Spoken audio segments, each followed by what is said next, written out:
Bonjour, je m'appelle Gérald Godin et je suis un expert dans les Blood Diamonds ou Sierra Leone.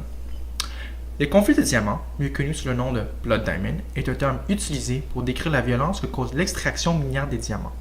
Ce terme est souvent attribué à l'Afrique, notamment le Sierra Leone, dans les régions du Kono et du Kanama. Les diamants se trouvent en abondance dans les rivières, dans les mines et même dans les fondations des maisons. Depuis la découverte des diamants en Afrique en 1866, ces pierres précieuses font seulement qu'alimenter la corruption, enrichir les investisseurs étrangers et financer des rébellions violentes. Pourtant, le Sierra Leone a une abondance incroyable de ressources naturelles pouvant améliorer l'économie de ce pays et sortir une grande partie de ses habitants de la pauvreté. Cependant, dû à la corruption et le détournement des fonds des autorités sierra-léoniennes, plus de 60% de la population vit dans la pauvreté. Les diamants rouges ont causé plus de 50 000 morts et des centaines de milliers d'habitants ont subi des mutilations corporelles, du viol et la torture. Après qu'ils ont obtenu leur indépendance de l'Angleterre en 1961, un nouveau premier ministre a été élu, Sir Milton Marget. Après sa mort en 1964, le Sierra Leone devint corrompu. Le système d'éducation s'effondra et il devint un pays très violent. Le gouvernement, pas corrompu, n'était pas capable de gérer le pays. Alors, en 1991, The Revolutionary United Front déclara la guerre contre le gouvernement, d'où vient en compte les diamants de sang. Le gouvernement contrôlait presque tous les marchés de diamants au Sierra Leone. C'était leur seule source primaire de revenus. Donc, The Revolutionary United Front décide de piller tous les villages contenant des diamants afin de contrôler le commerce de diamants.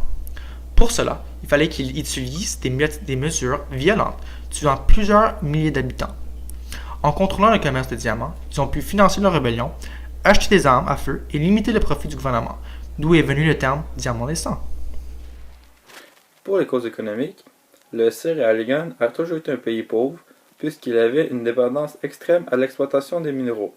Vers 1970, le secteur minier connut déclin substantiel dû à la corruption du gouvernement.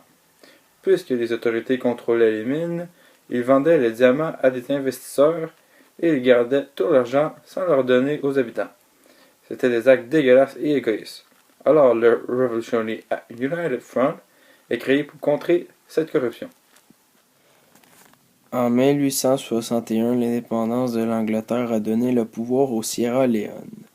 Sir Milton Marget devint le premier ministre. Marget était un homme aimé qui essayait d'améliorer l'économie du Sierra Leone afin de sortir la plupart de ses habitants de la pauvreté. Après sa mort en 1964, son demi-frère Sir Albert Marget a obtenu le pouvoir. Il n'a rien fait pour le pays et il a même été accusé de corruption. Les années passèrent et le gouvernement devenait de plus en plus corrompu. Siaka Stevens était le premier président. Le premier président du Sierra Leone en 1971.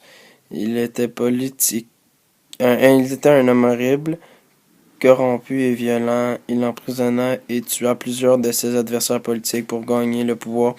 Alors en 1991, Revolutionary United Front déclara la guerre contre le gouvernement avec l'aide du National Patriotic Front of Liberia.